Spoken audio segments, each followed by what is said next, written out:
Secret schools enable Afghanistan's teen girls to skirt Taliban's education ban. Kabul, Afghanistan. Inside a small room in a house on Kabul's outskirts, about 10 teenage girls are defying their Taliban rulers who have banned them from attending secondary school. Let's learn. One student slowly reads to another as they review English lessons from a textbook. Learn the words, yellow, blue, red, green.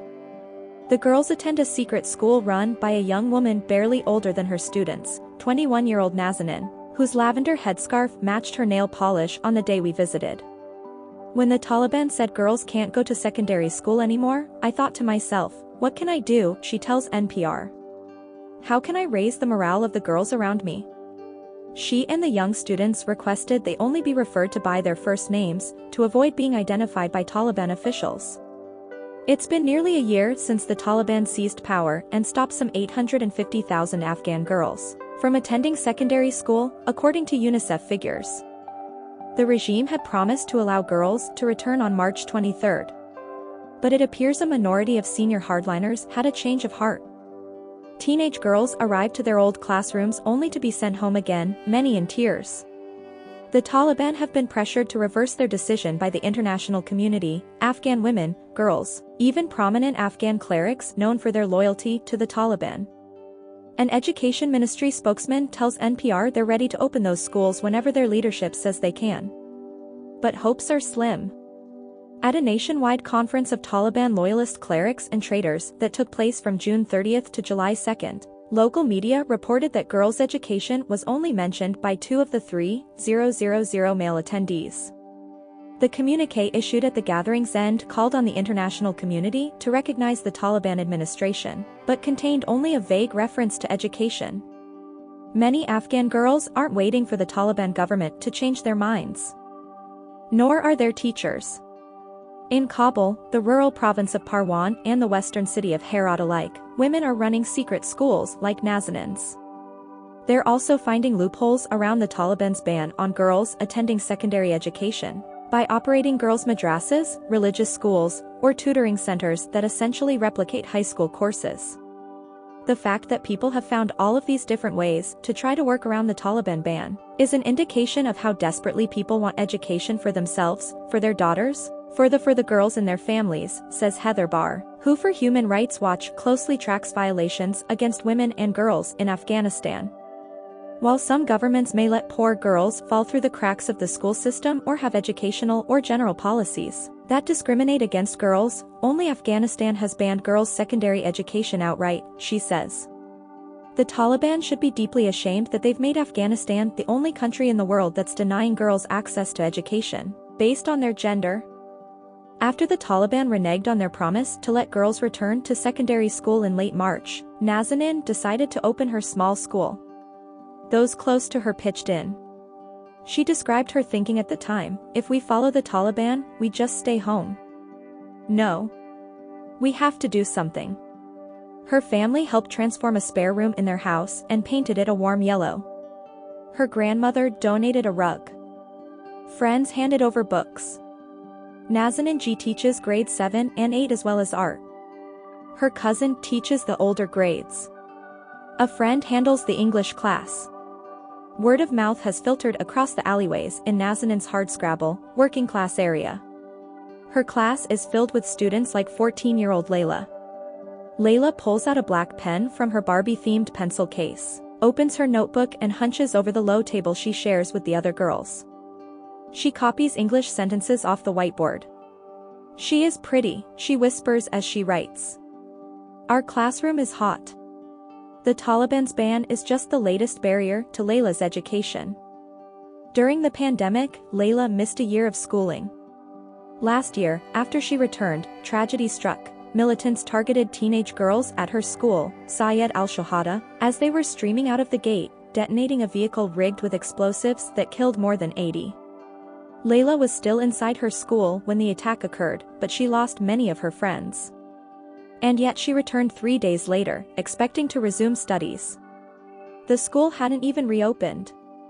Weeks later, her parents pulled her out, fearing another attack. Then, the Taliban swept to power. Now, Layla walks to her secret school from her house nearby. To avoid suspicion, she tucks her notebooks behind whatever novel she's borrowed from Nazanin's modest book collection. This week, it's a book of Persian poetry. The girls think if they're seen reading, that's okay. But studying, that could get them into trouble. The Taliban, as a group, don't all agree on banning girls' secondary education. One senior Taliban bureaucrat requested anonymity to explain the ban to NPR because of the subject's sensitivity. He says the Taliban's hardcore loyalists demanded the ban in accordance with the conservative tradition that girls should stay home. There are exceptions. The ban isn't applied in a handful of provinces where community leaders, typically men, voice support for girls' education. The ban, paradoxically enough, does not apply to colleges either. That has led to a surreal situation in Afghanistan where teenage girls must stay home, but a young woman lucky enough to have been in college when the Taliban seized power can still legally pursue her degree. A lack of professors to teach the women alongside strict dress codes appears to have kept many college-age women home, however. The Taliban official says that in places where the ban is in effect, girls and their families can pay to attend privately run tutoring centers, where students typically go to improve their grades. It's not clear how many Afghan girls are in secret schools or otherwise finding ways to educate themselves, but it's almost certain that it is only a fraction of the some 850,000 girls who live in parts of Afghanistan where secondary schools have closed. According to UNICEF figures from 2019, which was the last time a school census was conducted, there were 1.1 million girls in secondary school. Some 250,000 of those girls live in provinces where secondary schools are still operational. In Kabul, some of the luckiest girls end up in a basement on a quiet cobble street, where 34-year-old Zainab set up a tutoring center in April to keep girls learning. She conducts online language lessons for Afghans abroad to raise money and is seeking external sponsors as well. We cover secondary school subjects. We even hired teachers who lost their jobs. It's all free. I don't want the girls to miss out on an education. Zainab says Taliban authorities have informally allowed her to run the center, provided the girls obey strict dress codes. And they do. The teenagers filter in wearing black robes, headscarves and face masks. The center offers classes for English and Quran memorization. The most popular course prepares girls for the college admissions test.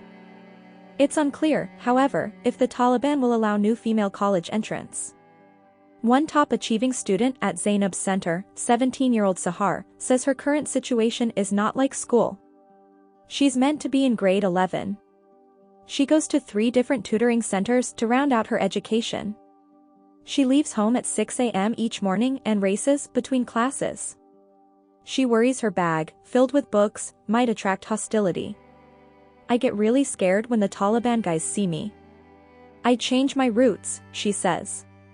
Some days, Sahar says, her morale collapses. I've always wanted to be a doctor and until the Taliban took over, I was getting top marks. Now I've got no chance. She and her mother cry together sometimes, Sahar says, because our future is so dark. It's a deep sadness she says her mother shares. Because when the Taliban were last in power, her mother was a teenager. And she couldn't attend school either. Dear viewers, if you liked our video, please subscribe to our channel. To contact us, please email us at info@Mashriq.Tv. Thank you.